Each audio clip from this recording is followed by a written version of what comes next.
অধিনায়ক চারিত আসালাঙ্কা এবং কুশাল মেন্ডিসের ব্যাটে ভর করে বেশ ভালোভাবেই আগাচ্ছিল শ্রীলঙ্কা। রান রেট তখনও 5.5-এর উপরে। এর মাঝে আসালাঙ্কা বিদায় নেওয়ার পর ব্যাটিংয়ে আসেন জানিত লিয়ানাগে। আগের ম্যাচে দুর্দান্ত ব্যাটিং করেছিলেন ডানহাতি এই ক্রিকেটার।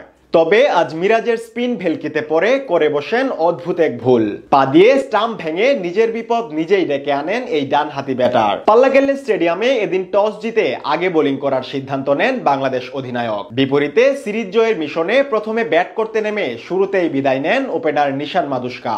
এরপর দলের হাল ধরেন পাথুম নিশাঙ্কা এবং কুশাল মেন্ডিস। দুজনে মিলে বেশ ভালোভাবে এগিয়ে নিয়ে যেতে থাকেন স্বাগতিকদের রানের চাকা।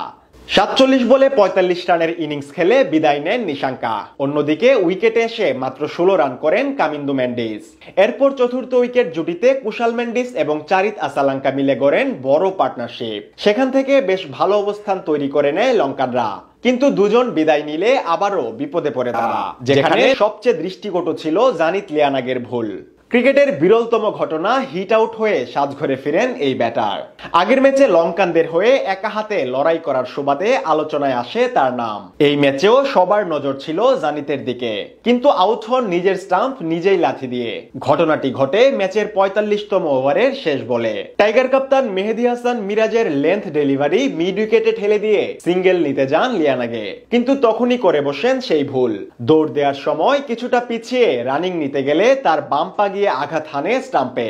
সাথে সাথে স্টাম্পের বেল পড়ে গেলে আম্পায়ার হিট আউটের সিদ্ধান্ত দেন, যদিও উইকেটটি যোগ হবে মেহেদী হাসান মিরাজের খাতাতে।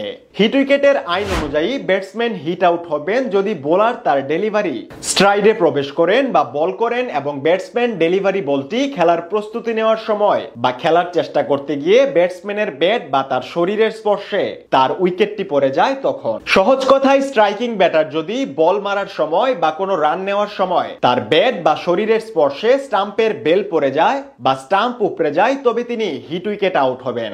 আর জানিত লিয়ানাগে আজ সেটাই করেছেন। এদিন তার কাছ থেকে আসে 17 বলে মাত্র 12 রান। তার বিদায়ের পর অবশ্য মুখ থুবড়ে পড়ে লঙ্কানদের স্কোরবোর্ড। শেষ পর্যন্ত 285 রানের পুঁজি পায় স্বাগতিকরা। বল হাতে জোড়া উইকেট নেন তাসকিন আহমেদ এবং মুস্তাফিজুর রহমান। কিন্তু দুজন বিদায় নিলে আবারও বিপদে পড়ে তারা, যেখানে সবচেয়ে দৃষ্টিকটু ছিল জানিত লিয়ানাগের ভুল।